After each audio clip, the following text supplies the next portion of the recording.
எல்லாருக்கும் வணக்கம். இந்த நாளிலும் கூட 1000 வருஷ அரசாட்சி, அந்தி கிறிஸ்துடைய ஆட்சி இதெல்லாம் எப்படி இருக்குது, எப்படிப்பட்ட நிலையில் நடக்கும் என்பதை நாம் தெரிந்து கொள்ள வேத சட்டத்தை அறிந்து கொள்வோம். புதிய சட்டம், புதிய ஏற்பாடு. அப்போஸ்தலனாகிய பவுல் 2 தெசலோனிக்கர் புஸ்தகம் 2வது அதிகாரம் 3வது வசனத்திலிருந்து வாசிப்போம். எவ்விதத்திலும் ஒருவனும் உங்களை மோசம் போக்காதபடி எச்சரிக்கையாயிருங்கள். ஏனெனில் விசுவாச துரோகம் முந்தி நேரிட்டு கேட்டின் மகனாகிய பாவ மனுஷன் வெளிப்பட்டால் ஒழிய அந்த நாள் வராது. அவன் எதிர்த்து நிற்கிறாயும் தேவன் எனப்படுவது எதுவோ ஆராதிக்கப்படுவது எதுவோ அவைகள் எல்லாவற்றுக்கும் மேலாக தன்னை உயர்த்துகிறனாகவும் தேவனுடைய ஆலயத்திலே தேவனை போல உட்கார்ந்து தன்னைத்தானே தேவனாக காமிக்கிறவனாகவும் இருப்பான். ஆகவே அந்தி கிறிஸ்து ஆலயம் கட்டி அதிலே தன்னைத்தானே தேவன் என்று காமிக்கிறவனாக இருப்பான். இது எப்போ நடக்கணும்? 1000 வருஷ அரசாட்சி முடிஞ்சு யூதருங்க இப்போ ஆலயம் கட்டி சிகப்பு கடாய் வெட்டி விருத்த சேதனம் செய்தால் இந்த சட்டம் 2000 வருஷத்துக்கு முன்னாடியே தேவன் மாற்றிட்டார். சட்டம் மாறப்பட்டது. கர்த்தருடைய நாமத்தில் வருகிறவர் ஸ்தோத்தரிக்கப்பட்டவர் என்று சொல்லுவரைக்கும் என்னை காணாதிருப்பீர்கள். இப்பொழுது யூதருங்க ஆலயம் கட்டி கடாய் வெட்டினா நிச்சயம் தேவன் அவர்களை சுட்டரிப்பார். எருசலேம் நாடு மறுபடியும் அழியும். ஏன்னா சட்டத்துக்கு விரோதமான காரியம். இப்பொழுது சிகப்பு கடாரி பலியும் கிடையாது, விருத்த சேதனமும் கிடையாது.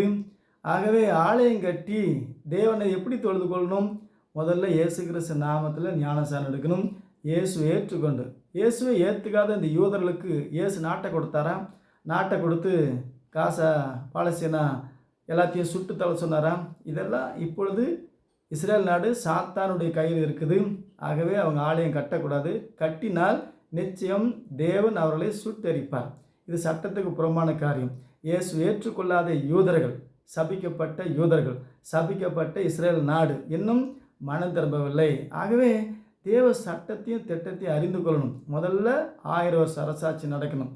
யூதருங்க இயேசு ஏற்றுக்கொள்ளணும். ஒருவேளை பாளையம் கட்டி சிகப்பு கடாரி வெட்டினா சுட்டெரிப்பார். வானத்திலேருந்து சோதோம் கொமரா பட்டணத்து மேலே அக்னி கந்தகம் வந்தது போல் அந்த நாட்டை சுட்டெரித்து அவங்க அழிந்து ஒளிந்து மறைந்து மறுபடியும் மனம் திரும்பி 1,44,000 பேர் இயேசுவே தேவன் என்று ஏற்றுக்கொண்டு உலகத்தை சுதந்திரிக்கணும். உலகத்தை ஆளுகை செய்யணும். முதல்ல சாத்தானுடைய ராஜ்யத்தை கட்டப்படணும். பிசாசு என்றும் சர்ப்பம் வலு சர்ப்பம் என்றும் பாம்பு என்றும் பழைய பாம்பாகி வலு சர்ப்பத்தை கட்டி பாதாளத்தில் பூட்டி முதல்ல 1000 வருஷ அரசாட்சி நடக்கணும்.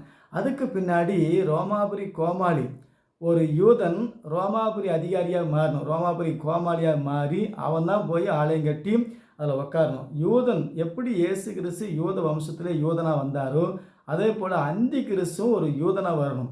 இப்போ ரோமாபுரி அதிகாரி கோமாளி ஒரு யூதனாக மாறணும். யூதன் வரணும், அந்த பட்டத்துக்கு அந்த அதிகாரத்துக்கு வரணும். அவன் தான் ஜனங்களை வஞ்சித்து ஏமாற்றி பொய்யான அற்புதத்தினால் அடையாளத்தினாலும் ஆலயம் கட்டி தன்னைத்தானே ஆலயத்தில் தேவனை போல உட்காருவான். அப்பொழுதுதான் யூதர்கள் கண்கள் திறக்கப்பட்டு வானத்திலிருந்து அக்கினி வந்து தம்முடைய வாயின் பட்டத்தினாலே தம்முடைய வருகின் பிரசனத்தினாலே சாத்தானையும் அந்தி கிறிஸ்து சுட்டெரிப்பார். ஆகவே இன்னைக்கு ஆலயம் கட்டுறாங்க, அதுக்குண்டான எல்லா காரியத்தையும் ஆயத்தப்படுத்தி வைத்து விட்டார்கள் என்று சொல்லி செய்தி நம்ம பார்க்குறோம். பலவிதமான செய்தியில் இன்னைக்கு எருசலேமில் 3வது ஆலயம் கட்டப்படுகிறது. இயேசு வருகிறார், இயேசு வருகிறார் என்று சொல்லி அநேகர் சொல்லி கொண்டிருக்கிறார்கள். இதெல்லாம் வேத வசனத்துக்கு தப்பான விளக்கங்கள்.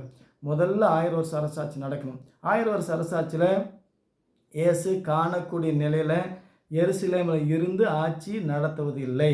கிறிஸ்து நமக்குள்ளே உலக முடிவு புரிந்து சகல நாட்டில் நமக்குள்ளே இருக்கிறார். நம்மளை கொண்டு தான் தேவன் செய்வார். அதே போல் சாத்தானும் தனியாக மாம்சத்தில் வர முடியாது. அவனுக்கு ஏற்ற ஒரு மனிதனை, அதாவது ரோமாபுரி கோமாளி தான் அந்தி கிறிஸ்து. அவன் மூலமாக பிசாசு செயல்படுவான். அதே போல் தேவனுடைய பிள்ளைகள் மூலமாக தேவன் செயல்படுவார். தேவனும் மாம்சத்தில் பார்க்க முடியாது. இயேசு எருசலேமில் உட்காந்துக்கிட்டு நான் தான் இயேசு என்னை பணிந்து கொள்ளுங்கள் என்று சொல்லி பார்க்கக்கூடிய நிலையில் மரித்தவனை உயிரோடு எழுப்பி மகிமின் சரீரத்திலும் இருக்க போகிறதில்லை. ஆகவே மரித்தவர்கள் யாரும் அந்த 1000 வருஷம் வாழ்வதில்லை. உயிரோடு இருக்கிற நம்ம தான் இயேசு கிறிஸ்து நாமத்தில் ஞானஸ்நானம் எடுத்து ஒரே தேவனை ஆராதிக்கிற பிள்ளைகளுக்கு தான் உலகத்தில் அதிகாரம் கொடுப்பார். யூதனையும் பிரஜாதியும் ரெண்டையும் சேர்த்து தேவன் ஆளுகை செய்வார். 1000 வருஷ அரசாட்சி முதல் நடக்கணும். இப்போது ஆலயம் கட்டுவதும் சிகப்பு கடாய் வெட்டுவதும் விருத்த சேதனம் செய்வதும் இல்லை. அந்த சட்டம் மாற்றப்பட்டது. மறுபடியும் ஈப்ரு பாஷையில், எபிரேயர் பாஷையில் நாங்கள் அந்த பாஷையில் தான் வேதத்தை படிப்புனா புதிய ஏற்பாடு கிரேக்க மொழியில் எழுதப்பட்டது. ஈப்ரு பாஷை அழிக்கப்பட்டது. ஈப்ரு பாஷை மாத்திரமல்ல, எல்லா பாஷையிலும் பரிசுத்த வர வந்து சகல பாஷையிலும் தேவனுடைய மகத்துவத்தை வெளிப்படுத்தினார்கள். இப்பொழுது பாஷைக்கோ ஜாதிக்கோ இனத்துக்கோ நாட்டுக்கோ தனி உரிமை கிடையாது. ஒரே பூமி, ஒரே சாமி, இயேசு சாமி. இயேசு சாமி ஏற்றுக்கொள்ளாவிட்டால் நிச்சயம் யூதரங்க இஸ்ரேல் நாடு மறுபடியும் சுட்டரிக்கப்படும், அழிக்கப்படும், துரத்தப்படும், காணாமல் ஓடி ஒளிவார்கள். ஆகவே வேதத்துக்கு புறமான காரியத்தை நம்ம தெளிவாய் அறிந்து கொண்டு தேவனுடைய வருகைக்காக 1000 வருஷ அரசாட்சி காத்திருப்போம். கர்த்தர் நமக்குள்ளே இருந்து தேவன் ஆட்சி அதிகாரத்தை தந்து வழி நடத்துவார். யோதர்கள் மனம் திரும்பணும், மனம் திரும்புவதற்காக ஜெபம் பண்ணணும், அவங்க ஆலயம் கட்டக்கூடாது, இயேசு ஏற்றுக்கொண்டு உலகத்தை ஆளுகை செய்யணும். ஆகவே இந்த சட்டத்தை திட்டத்தை அறிந்து கொள்வோம். கர்த்தருடைய வார்த்தையை வாசித்து நேர்த்தியாய் தேவ ஆலோசனையை புரிந்து கொள்வோம். கர்த்தர் உங்களை ஆசீர்வதிப்பார். மீண்டும் சந்திப்போம். வணக்கம்.